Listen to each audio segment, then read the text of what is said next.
네, 이번 시간에는 지난 시간에 우리가 배웠던 고려 초기 성장에 대한 내용에 대해 좀 더 자세하게 알아가 보는 시간을 가져보도록 할게요. 자, 우리 지난 시간에는 후삼국을 통일한 고려가 성장하는 과정을 3명의 왕의 업적을 통해 한번 알아봤어요. 오늘은 그 왕들 중에 4번째 왕이었던 광종의 정책과 그리고 그의 왕권 강화 과정에 대해서 좀 더 생각해보는 시간을 가져보도록 할게요. 자, 우리 지난 시간에 배웠듯이 광종은 굉장히 치열한 왕위 다툼 그리고 호족들의 견제 속에서 즉위해서 왕권을 강화시키고 나라를 안정시키기 위한 여러 가지 정책을 시행했었습니다. 그러나 그 과정에서 수많은 피가 흐르기도 했지요.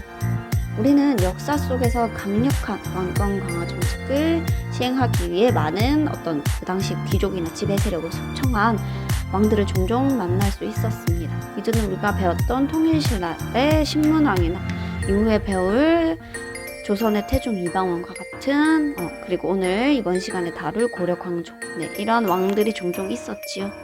자, 그러면 과연 광종은 당시 고려 사회에서 어떠한 왕으로 인식되었을지 우리들이 한번 생각해보고 광종의 행동이나 정책에 대해 평가해보는 시간을 가져보도록 할게요. 네, 자, 일단 고려 초에 치열한 왕위 다툼이 발생했던 그 배경을 다시 한번 짚고 넘어가도록 합시다. 고려를 세운 태조 왕건은 당시 강력한 건국 공신이었던 호족들을 포섭하기 위한 정책으로 바로 정략 결혼을 실시하게 됩니다. 네, 잠시만요. 네, 결혼 정책을 실시하게 되죠. 그 결과 태조 왕건의 부인이 무려 29명이나 되었다 하는 것. 그리고 그 사이에서 25명의 아들이 태어났었다고 했죠. 네, 그런데 이 고려 사회 자체의 모습은 조선이랑 다르게 남녀가 비교적 평등했던 사회였습니다. 그래서 이 29명의 부인들 간에 어떤 특별한 서열이 없었어요. 먼저 첫 번째 부인이 정실 부인이고 이러한 서열이 없이 모든 부인이 이제 평등하게 대우를 받았기 때문에 모든 부인의 첫째가 다 왕이 될 수 있는 상황이었습니다. 부인들 간에 차별이 없었기 때문에 자, 이러한 상황에서 태조 왕건이 남긴 훈요 10조가 바로 왕위 다툼의 빌미를 조금 더 제공했다고 볼 수 있지요. 네. 훈요 10조가 뭐였죠? 네, 후대 왕들을 위한 정책의 방향을 담은 10가지 어떤 덕목을 나타낸 거라 했습니다. 그 중에서 우리가 이 3조의 내용을 좀 자세히 볼게요. 훈요 10조에서 제 3조에 뭐라고 나와 있냐면 적자, 그러니까 첫째 아들에게 나라를 물려주는 것이 비록 상례이기는 하나 만약 맏아들이 불초하거든, 그러니까 행동이 불미스럽거나 그렇게 하거든, 그 다음 아들에게 왕위를 물려주고 또 그마저 불초하면 형제 가운데 무사람들로부터 추대를 받는 왕자에게 물려주어 그 대통을 왕위를 잇도록 하라라는 내용이 나와 있습니다. 자, 그러니까 첫째 아들이 맏아들이 왕위를 잇는 게 형식상 원칙이긴 하나 불초한 자들이 있다면 그 사람이 불초하다면은 누구나 왕의 자질을 갖춘 사람은 누구나 왕이 될 수 있다. 네, 이런 빌미를 제공한 거죠. 그러니까 너도 나도 많은 왕자들이 정윤, 즉 태자의 불초함을 주장하며 자신이 왕이 되기 위해서 정윤을 견제하게 됩니다. 자, 어쨌든 누가 정윤, 그러니까 왕위를 잇기로 했나요? 태자가 됐나요? 네, 바로 태조의 첫째 아들이었던 왕무가 첫째 부인의 첫째 아들이죠. 네, 정윤으로 채택됩니다.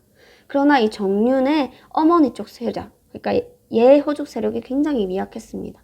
네, 그러니까 다른 외척 호족 세력들, 여기 다른 아들들 가문들이 이제 자기 가문에서 왕을 배출하려고 엄청난 경쟁을 벌이면서 정윤을 엄청나게 공격을 하게 되고 왕자들끼리도 엄청난 왕위 다툼이 발생하게 되죠. 자, 일단 이 왕무가 태조 왕건이 죽고 난 다음에 제2대 왕이었던 해종으로 즉위를 합니다. 네.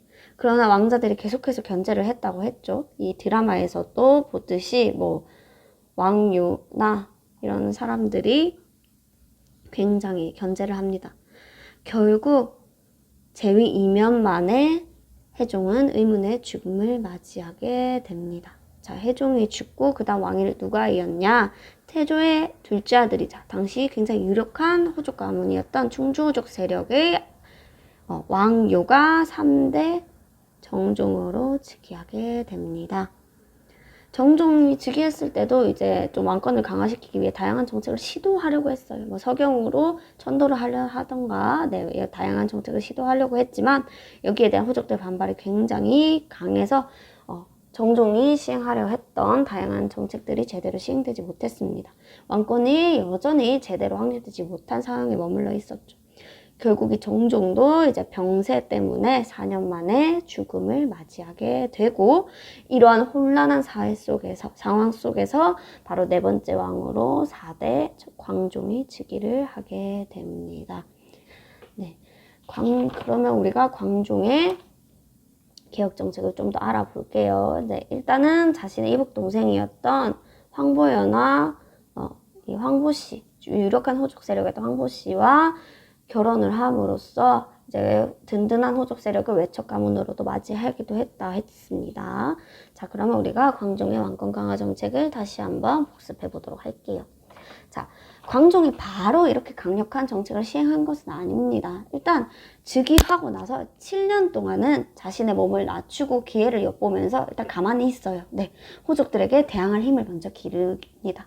그러니까 일단은 강력한 정책을 시행하지 않고 두고두고 공부를 하면서 기다립니다. 뭐 정치 연구를 한다던가 역사책을 읽으면서 다양한 제도를 공부한다던가 이렇게 힘을 길러요. 자, 그러다가 이제 광종 7년이 되던 해에 이제 왕권을 강화하기 위한 다양한 정책을 실시하게 되죠. 그 시작이 뭐냐면 광종 7년에 실시했던 바로 노비안건법이 됩니다. 노비안건법이 어떤 제도였죠? 네, 그쵸. 불법으로 이제 원래 양인이었다가 전쟁 포로 등으로 이제 불법으로 노비가 된 자들을 다시 양인으로 해방시켜주는 그런 노비 해방 정책이었습니다. 이 노비 안건법 실시를 통해서 호족들의 군사 경제적인 기반을 많이 약화시킬 수 있었다 했습니다. 자, 그리고 이제 자신의 세력을 구축해야겠죠. 이 과거제라는 시험 제도를 실시함으로써 자신에게 충성할 수 있는 유교적 지식을 충분히 갖춘 인재를 많이 등용함으로써 자신의 세력을 등용하게 됩니다. 구축하게 되는 거죠. 그리고 관리의 위계를 정하고 그 위계에 따른 복색을 제정하기도 했고, 또 이러한 강력해진 왕권을 나라 대대적으로 알리기 위해 칭제, 황제를 칭하고 건원, 독자적인 연호를 사용하기도 하면서 이제 한층 강력해진 왕권을 널리 이렇게 알리게 됩니다. 자, 그러면 이러한 광종의 왕권 강화 정책에 대한 호족들의 반응은 어땠을까요? 당연히 안 좋게 되겠죠.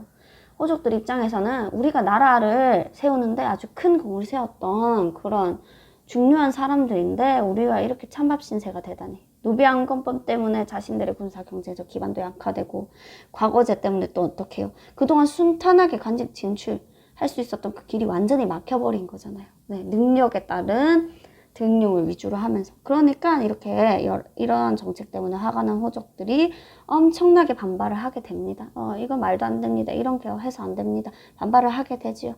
여기에 대한 광종의 반응이 어땠을까요? 네, 그렇습니다. 네. 얄짤없죠. 대대적인 호족들에 대한 숙청으로 이어지게 됩니다. 수많은 호족들, 조금이라도 반발하는, 자신의 그 뜻에 반발하는 호족 세력들을 가차없이 죽여버려요. 이 과정에서 죄 없이 죽는 자들도 굉장히 나중에는 많아졌다고 합니다. 심지어 외척 세력, 자신의 외갓집 세력, 왕비 쪽 세력과 왕실 세력까지 숙청하게 됩니다. 대표적으로 그 자신의 형이었던 정종과 해종의 아들들까지, 그러니까 조카까지 죽이면서 좀 많은 피를 불러일으켰지요. 자, 이러한 광종을 두고 이 광종에 대한 평가는 굉장히 갈릴 수밖에 없겠지요. 광종, 과연 어떤 왕이었는가 우리들이 스스로 한번 생각을 해볼게요. 자신의 뜻에 반하는 모든 호족들의 세력, 심지어 조카까지 죽이고 죄 없는 사람들까지 계속 죽어나갔던 이런 것들은 인륜에 어긋나는 거다. 한 나라의 군주가 이럴 수 있느냐. 너무 급하게 경악을 진행했기 때문에 제대로 이루어지지 않을 뿐더러 이렇게 조카까지 많은 세력들을 그냥 가차없이 죽이는 것은 너무 극단적이다. 이러한 피해 군주로 볼 것이냐, 아니면 호족들이 왕권을 위협하는 이런 힘든 상황 속에서 즉위를 해서 다소 극단적이지만 과감한 개혁을 통해 왕권을 강화시키고 또 국가랑 백성들 입장에서 굉장히 이 광종의 개혁 정책이 좋았겠죠. 국가와 백성 생활을 안정시켰던 개혁군주로 볼 것인가? 우리는 이 광종에 대해서 생각해 볼 필요가 있습니다. 자, 그래서 그러면 나의 생각을 어떻게 표현하느냐? 지금 이 영상을 시청한 후에 게시판에 나와 있는 네이버 폼 주소로 들어가서 과제를 제출하면 돼요. 네, 거기에 나와 있는 대로 네이버 폼 과제를 써서 제출하면 됩니다. 반드시 로그인을 하고 네이버 로그인을 한 뒤에 과제 제출을 하도록 합니다. 자, 그러면 영상을 다 시청하고 과제를 꼭 제출해 주세요. 출석의 과제 제출을 함께 참고하도록 하겠습니다.